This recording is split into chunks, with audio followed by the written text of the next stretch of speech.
she goes to where the most genuine evil is made manifest. Once inside, she made a deadly, poisonous apple. Well, why an apple?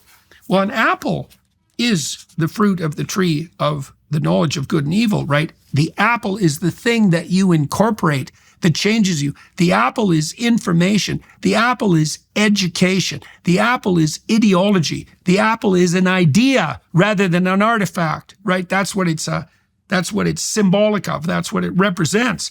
And so the first kinds of poison or death that the pathological evil queen attempts to administer to Snow White are pretty straightforward and basic, right? They're appeals to her own vanity in the form of pathologization of her attractiveness. But this is a deeper form of poison, right? It's a poison that strikes right to the soul. Remember, it's the consuming of the apple that is the original sin that knocks Adam and Eve out of paradise. The poisoned apple is, what is it? It's pathological knowledge, right? I think it's exactly the same as the symbolic representation of the kind of evil doctrine that young women are fed by jealous, miserable, single, bitter, envious, resentful old women to knock them out of the mating game, partly to reduce competition and partly just out of self-destructive spite. A deadly poisonous apple. On the outside, it looked beautiful with red cheeks, right? Red cheeks. So the apple is red cheeks. It's emblematic of health itself, of flourishing health, right? If you wanted to be a healthy young woman, this is obviously the apple that you would eat. And that's exactly what young women are taught in today's universities, right? To pursue that path of career that now has left the prioritization of self-interest. It's not precisely career. The prioritization of narrow self-interest that compromises their youth and leaves 50% of women in the West childless at the age of 30, with the probability that 90% of them will regret that as the years pass by. Apple, beautiful with red cheeks. Anyone who saw it would be enticed to take a bite. Well, so this is propaganda in its most attractive form. It's like, well, if this is what you were offered, of course you'd take it. It sounds like you could have it all. Young women, you can have it all. Yeah, well, the question is, who's offering that particular apple? And what exactly is their motivation? We're just looking out for our younger sisters. It's like, yeah, maybe you're looking out for them, and maybe you're a manifestation of the evil queen whose fundamental motivation is to devour their liver and lungs. Yeah, well, thereafter she disguised herself as a peasant woman, a lowly woman, not a haughty beauty, went to the dwarf's cottage and knocked on the door. Little Snow White looked and said, "I'm not allowed to have anyone inside. The 7 dwarfs have strictly forbidden me." "Well, if you don't want to let me in, I can't force you," answered the delightful peasant woman, right? Emblematic of the oppressed working class. "I'll surely get rid of my apples in time. I have something that everyone wants, obviously, but let me give you one to test." Another manifestation of her evil making itself camouflaged in the guise of care and compassion. "No," said little Snow White, "I'm not allowed to take anything. The dwarfs won't let me." Yeah, well, you see, that's the sensible manifestation of the ordinary productive patriarchal impulse inside her, protecting herself from the depredations of predatory, competitive females. "You're probably afraid." "Yeah," said the old woman. "Look, I'll cut the apple in 2. You eat the beautiful red half." However, the apple had been made with such cunning that only the red part was poisoned. When little Snow White saw the peasant woman eating her half, and when her desire to taste the apple grew stronger, she finally let the peasant woman give her the other half through the window.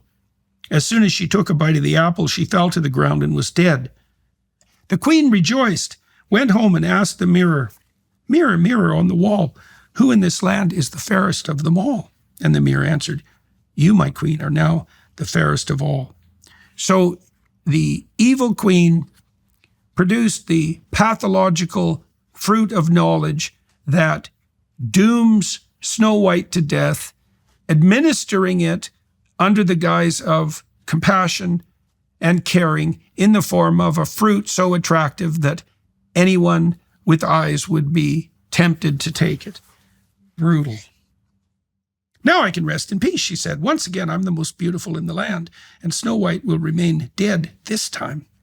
So, couldn't kill her with the bodice, or the corset, couldn't kill her with the poisonous comb, but could certainly kill her with the consumption of the fatal apple.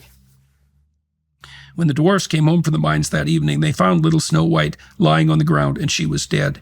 They unlaced her and tried to find something poisonous in her hair, but nothing helped. They couldn't revive her. Okay, so what does that mean? The core element of the evil queen is so unbelievably pathological, so destructive, that ordinary, conscientious, diligent, protective masculinity is revealed as insufficient to redress the poison. Right. So that's why the queen, the prince has to come along. Right. It's only the higher order form of masculinity that's associated with true nobility and true courage that has the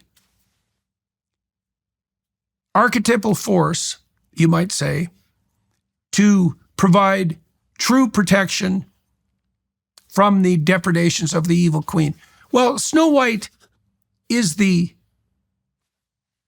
helpmeet of the dwarfs, right? But there's no individualized relationship there. She hasn't moved beyond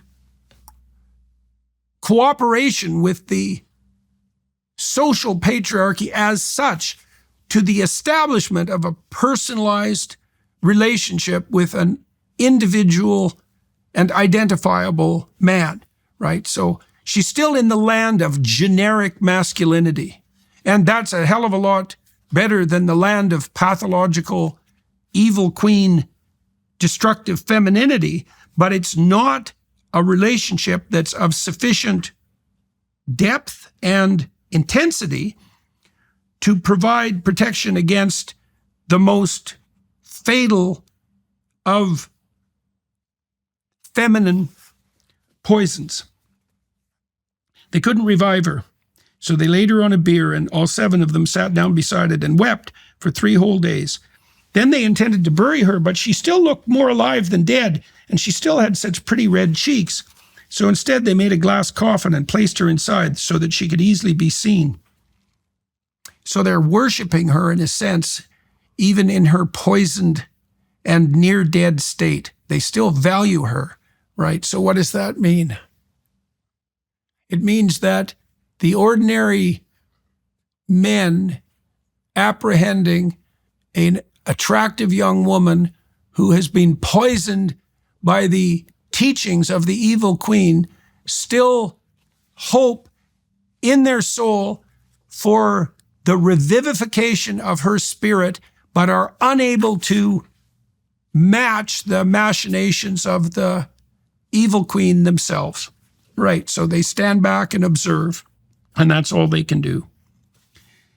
They wrote her name on the coffin in gold letters, showing how much they value her, and added the family name. One of the dwarfs remained at home every day to keep watch over her. So Snow White lay in the coffin for a long, long time.